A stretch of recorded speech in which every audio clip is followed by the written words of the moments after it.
La Ciudad de México es la quinta ciudad más grande del mundo y de ese tamaño son sus retos. Además, hay que sumar que el Estado de México y Morelos son nuestros vecinos y con ellos se comparten problemas que son comunes, como la inseguridad, la movilidad, la contaminación, por solo mencionar algunos. Es por ello que se debe trabajar de la mano y tener una gran coordinación con todos los estados vecinos. Esta noche he invitado a René Cervera, quien es el encargado de la Subsecretaría de Coordinación Metropolitana y Enlace Gubernamental. Pero, ¿a qué retos se ha enfrentado en estos primeros días? ¿Cómo han sido la coordinación con los estados y municipios vecinos? Esto es Frente a Frente, periodismo con responsabilidad. Comenzamos.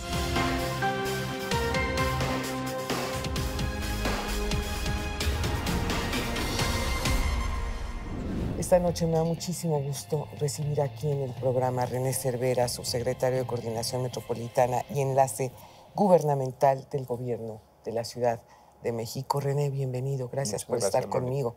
René, cuéntame, ahora que tienes esta responsabilidad en tus manos, ¿qué tan fácil es coordinar con los estados vecinos cuando al final de la jornada, pues ves tú que hay algunos gobernadores que de repente brincan, que de repente no están de acuerdo, que quizá no pueden coincidir con alguno de los métodos o de las formas de gobierno que se llevan a cabo en la Ciudad de México?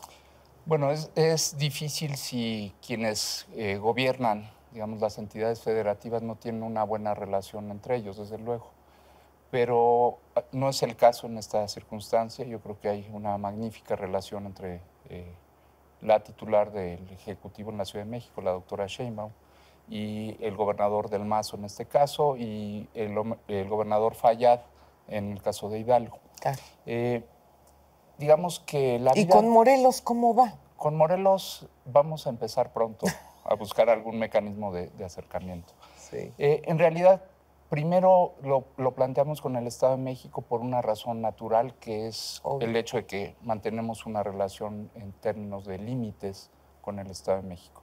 Pero la zona metropolitana es algo más que la zona limítrofe. Sin duda. La componen, en este caso, las 16 alcaldías de la Ciudad de México, 59 municipios del Estado de México y un municipio de Hidalgo, Iztayuca. Entonces, habría que decir que la relación metropolitana estuvo muy abandonada en los últimos años. Y habría que entender las implicaciones que eso tiene, sobre todo para la población. ¿Cómo no? En la Ciudad de México habitamos 9 millones de personas. Todos los días se agregan a esos 9 millones de personas 5 millones que vienen del Estado de México. Sí, claro, claro. Entonces, en esta ciudad, que en la noche es de 9 millones, en el día es de 14. Y eso tiene implicaciones muy importantes sobre la calidad de vida de los 14 millones que estamos aquí. De entrada, la movilidad. La movilidad, la seguridad. Claro. La presión sobre ciertos servicios, como puede ser el agua, la disposición de residuos sólidos. Claro. Y muchos otros temas. Entonces, digamos que a raíz de esta interacción que se ha venido construyendo de muchas décadas atrás, prácticamente cuando se inicia el proceso de gran crecimiento de la Ciudad de México a mitad del siglo XX, ya se empiezan a dar este tipo de situaciones. Los ciudadanos y las ciudadanas no necesariamente son conscientes de esta situación, ¿no? Así es. Es decir, para un ciudadano pasar del Estado de México a la Ciudad de México... Es lo más normal. Es lo más normal. Claro. No distingue de límites. Y sin embargo, sí hay una serie de implicaciones a esa actividad que se está generando. Por ejemplo, cuando se trata de algún delincuente, para perseguir un delincuente, si no hay una coordinación entre ambos estados, claro, ¿no? Ahí sí puede haber una complicación Por seria, supuesto. ¿no? Hay, digamos, que complicaciones que se derivan de la interacción de las personas, como puede ser el tema de la inseguridad, como puede ser el tema de la falta de movilidad. Claro. Hay otros que tienen que ver más con la interacción del ser humano con el medio ambiente. Por ejemplo, el tema del agua. Claro. ¿No? El agua, algunas la sacamos del subsuelo en la ciudad, otra viene de distintas fuentes cada vez más lejanas. ¿Cómo no? El tema del aire, por ejemplo, la contaminación del aire. Sí, Quizá la sufrimos, pero no tenemos muy clara conciencia de dónde están las fuentes de emisión. Y regresando a tu pregunta original, habría que decir que Una buena relación entre gobernantes ayuda, y quienes tenemos la responsabilidad y el honor de encabezar este tipo de dependencias y de esfuerzos, debemos buscar en todo momento que esta buena relación también construya una cierta institucionalidad, Sin que duda. nos ayude a que los problemas se empiecen a resolver independientemente de la buena relación que pueda existir, que siempre es útil, pero que también tenga ya ciertos canales para irse atendiendo, ¿no? Hay puntos que son fundamentales, creo yo, René. Y en tu caso, como en el caso de Omar Fayad, como en el caso de Alfredo del Mazo, estamos hablando de 3 hombres con oficio político, que eso es importantísimo, porque eso te da una formación para saber tratar y para poder llegar a acuerdos. Cuando hay algún personaje en medio de todo esta situación que se vive hoy en día, que no cuenta con ese oficio político, es cuando surgen los problemas y las grandes diferencias. Digamos que se genera un obstáculo mayor, ¿Verdad? ¿no? Por supuesto. Sin embargo, yo creo también que, bueno, en este momento las relaciones son muy buenas, son muy buenas. De hecho, se reactivó un organismo importante que es el Consejo de Coordinación Metropolitana, Eso es. que es producto de la Ley General de Asentamientos Humanos y que había estado un poco apagado, digamos, en la administración pasada.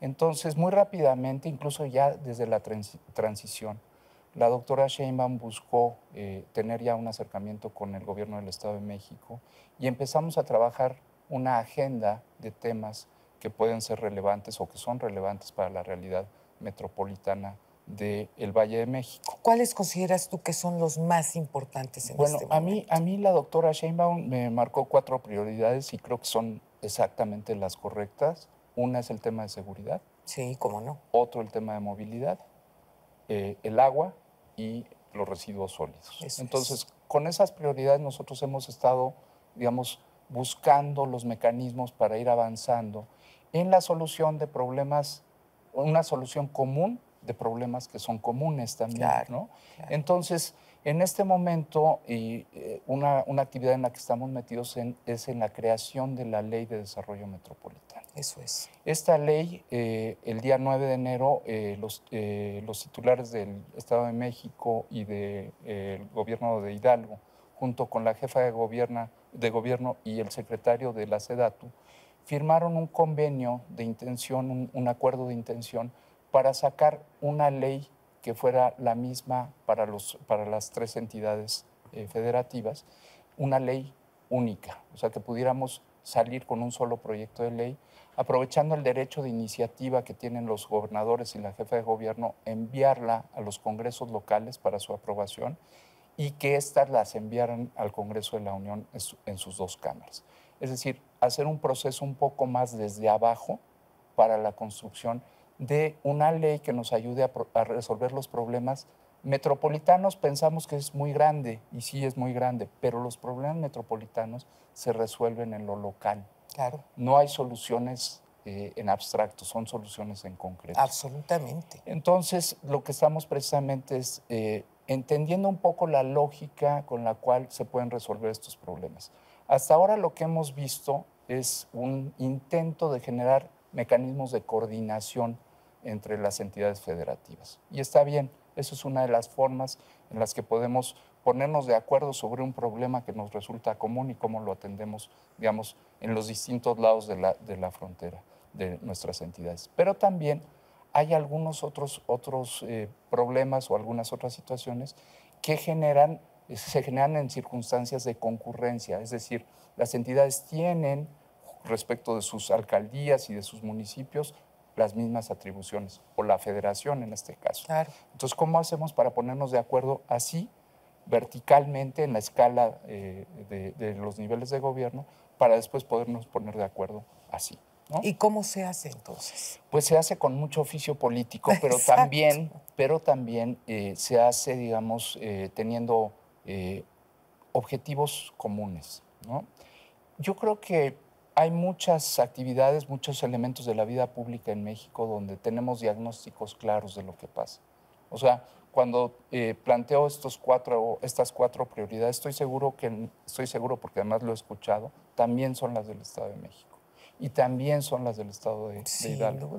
Y deben ser, por tanto, también las de la Federación. Claro. ¿No? Entonces, ¿cómo hacemos? Simplemente para ponernos de acuerdo en qué queremos modificar de esa realidad.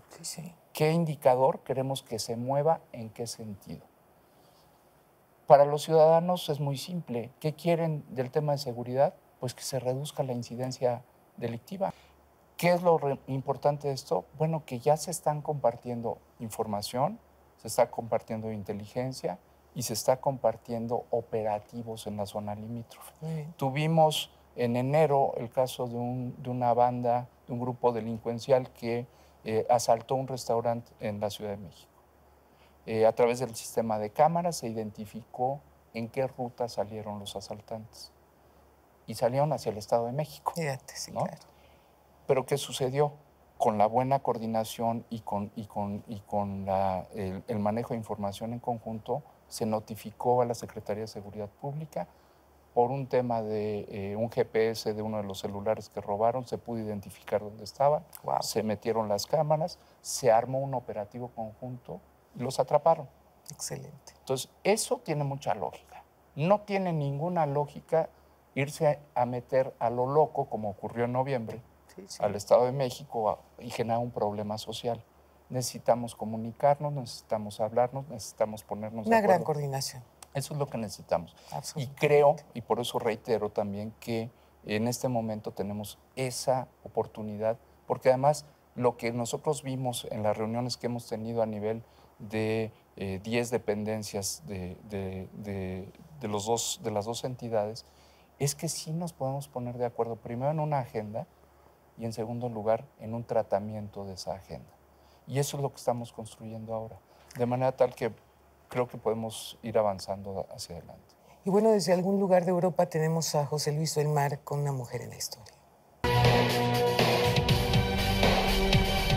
Maya Lin nació un 5 de octubre de 1959 en Atenas, Ohio, de descendencia china. Se graduó en la Universidad de Yale en Arquitectura y Escultura. Durante su mayoría de edad participó y ganó un concurso para el diseño de un memorial conmemorativo de los veteranos de la guerra en Vietnam. El diseño se convirtió en una pared gigantesca de granito negro bien pulido, con el nombre inscrito de 58.195 soldados que se perdieron o que murieron en Vietnam. En 1988, Maya diseñó un monumento para el movimiento del sur por los derechos civiles. Fue inaugurado en noviembre de 1989 en Montgomery, Alabama. El monumento contiene los eventos y fechas importantes en la historia del movimiento de los derechos civiles y los nombres de las 40 personas que se dedicaron a este movimiento. Una película que honra a esta notable figura de la arquitectura, titulada Maya Lin, una poderosa y clara visión, creada en 1995, ganó el Oscar por el mejor documental en el mismo año. Desde Europa, José Luis del Mar presentó para Frente a Frente a Una mujer en la historia, Maya Lin.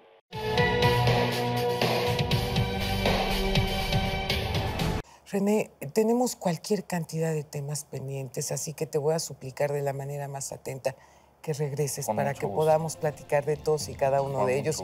Estoy segura que todo nuestro auditorio estará pendiente de todo ello. Muchísimas gracias. Muchísimas gracias. No se pierda nuestro próximo programa, México vive tiempos de cambio, tiempos de dar la cara, tiempos para hablar frente a frente.